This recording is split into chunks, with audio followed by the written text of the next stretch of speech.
So a few weeks go by. Oh God, I hope Devin doesn't watch these videos. So a few weeks go by, and Devin's friend Parker he's staying over at Devin's house. So me, Beverly, Devin, and Parker are all hanging out, and we start telling Parker about, what had happened a few weeks before. And that night, Devin and Parker call us. Well, Devin calls and Parker's on the phone too. And they're saying like something's in Devin's house.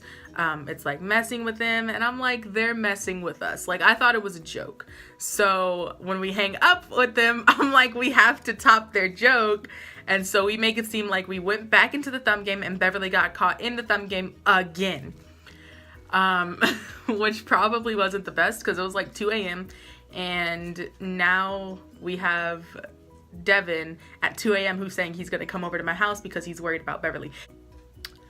The gag keeps going for like in 2 or 3 hours where we're like on the phone with him. And I'm like, yeah, no, she's not waking up. I tried everything. I'm like, I remember the night of New Year's that we called her phone and she answered. So we had to mute my call so he could call Beverly's phone. And when she answered, she acted like...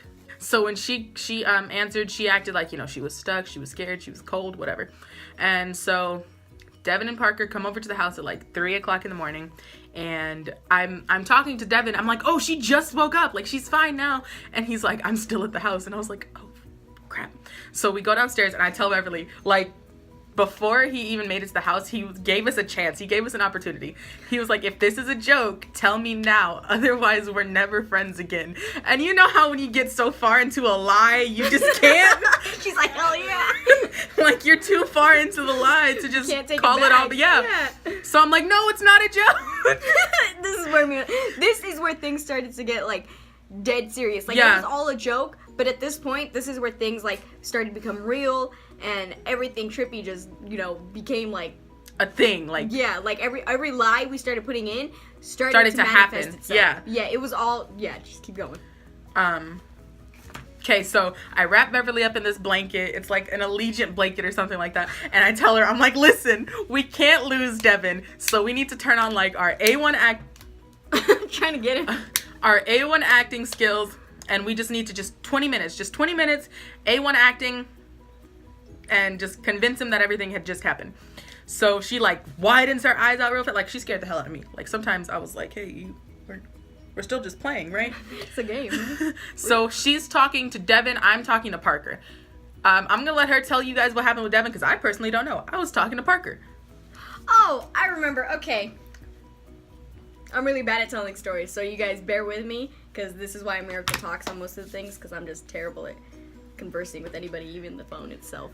Anyways, so we went outside and we sat down, and Devin sat down with me and he was like, hey, are you okay? He was asking me a whole bunch of questions, like making sure I was all right, and all I kept telling him was like, no. All I kept telling him was like, no, I'm not all right. He's coming. He said I can't be friends with you guys anymore, and he was like, what are you talking about, Beverly? You're my sister. You're like my sister. I'm your big brother, remember? I don't mean to, like... The curtain just moved and it startled me because I know the fly isn't that heavy.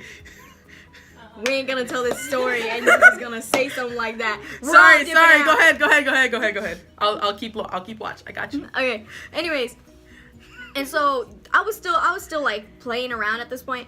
He was like, "No, you're my little sister. I'm your big brother. Remember, we can't do that." And the whole time I just kept telling him, no, he said we can't be friends. We can't talk anymore. I can't be friends with any of you guys. He said he's going to hurt you. He's going to hurt me. And that's pretty much the whole conversation. And then we walked back inside. So at this point, like, this is the point where everything, like, actually, how do I explain it? Give me some words. This is the point where everything made its own reality. Like, from all of the lies we told that night, pretty much everything that we had said started to happen in chronological order of how we said it. Yeah, like, it's not even that. It's like, it was already becoming real as we were going down there because I started feeling, like, really weird after, like, during the conversation. Like, I started feeling like something was actually trying to hurt me or something. And my friends, I keep saying something like, my vocabulary needs to expand. Anyways, but this is the point where things, like, started happening in, like, real life. Like, not only was it a feeling, it was more like noises and a whole bunch of, you could see things. It was just weird. And yeah.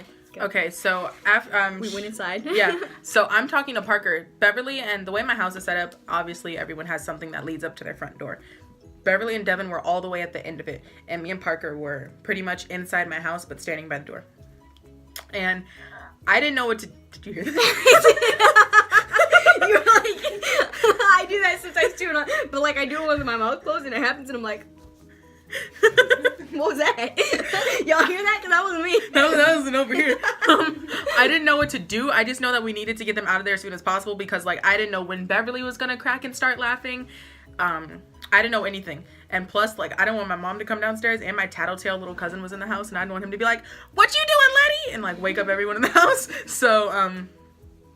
So I'm just trying to get Parker out of there as fast as I can. And, like, Parker's a sweet guy. This is our first night that we had ever met him, and he, like, risked his life coming over here to help us and make sure we were okay. So the only thing that I could do was to, like, I don't know, act as scared as possible, even though nothing had happened to me personally. And so after everything happened,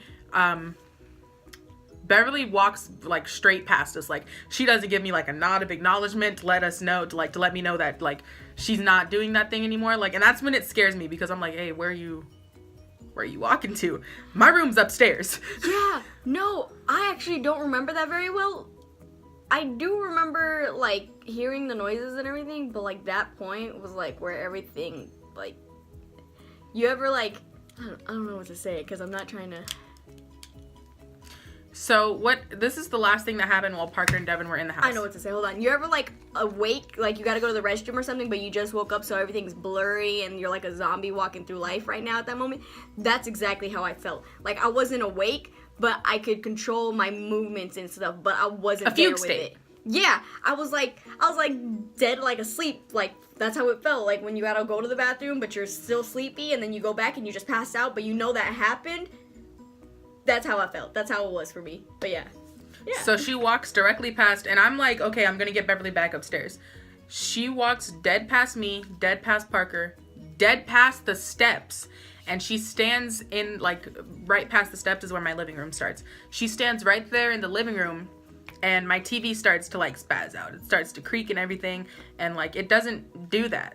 And it starts to creak and, like, just, like, rattle and make noises, and she turns around, and her eyes are huge, and she's like, all she says is, "He says it's time to go," and I got scared. I remember that. Because I was like, huh?